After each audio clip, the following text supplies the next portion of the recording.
Est-ce que c'est parce que l'assemblée, c'est pas une église que tu ne veux pas qu'on t'appelle pasteur? Très bonne question. C'est une assemblée, c'est vrai, parce que l'assemblée, c'est là où les gens se retrouvent.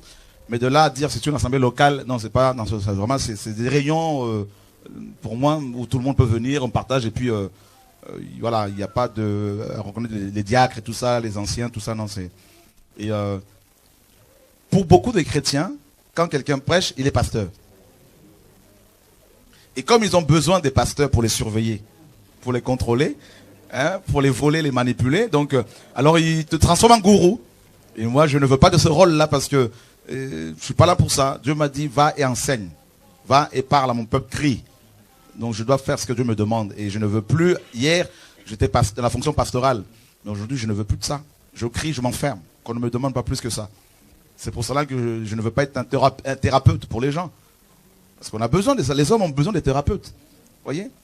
Donc la thérapie véritable, c'est le fait, c'est Dieu. Quand on va devant Dieu, c'est là qu'il nous soigne. On veut vous amener à Dieu et non à nous. D'accord? Et pourquoi il est écrit dans la Bible qu'il a choisi les uns pour les apôtres et d'autres... Il a établi les uns apôtres, les autres prophètes. Oui, bien sûr.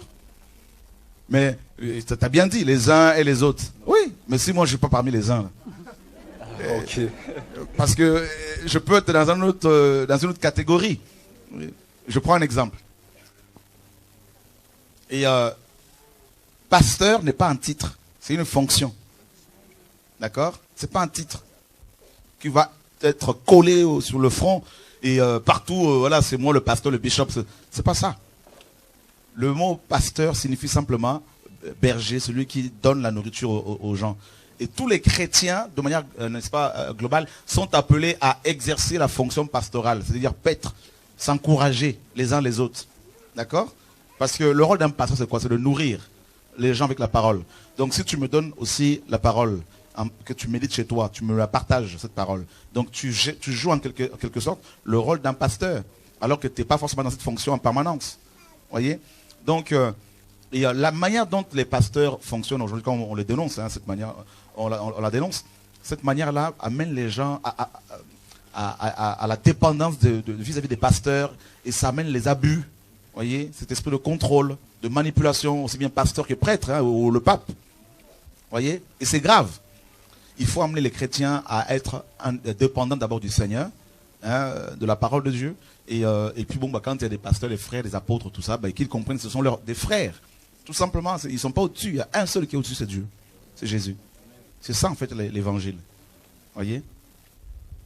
Le fait de se mettre sous le contrôle, sous la couverture d'un homme, c'est pas biblique, c'est pas correct, parce qu'on est écrasé après, on est contrôlé, on est envoûté, c'est pas bon. Voilà. Et c'est comme ça que naissent les sectes. Et vous savez, autre chose, des chrétiens ont besoin ces chrétiens, pourquoi ces chrétiens ont-ils besoin des pasteurs? Parce que eux-mêmes, ces chrétiens, ne se sanctifient pas. Parce qu'ils vont voir des pasteurs compris pour eux. Mais quand on leur pose la question, est-ce que vous êtes mariés? Non.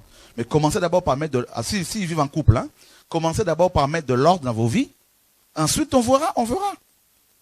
Mais c'est parce que les pasteurs n'ont pas d'autre solution que ce que la parole leur donne.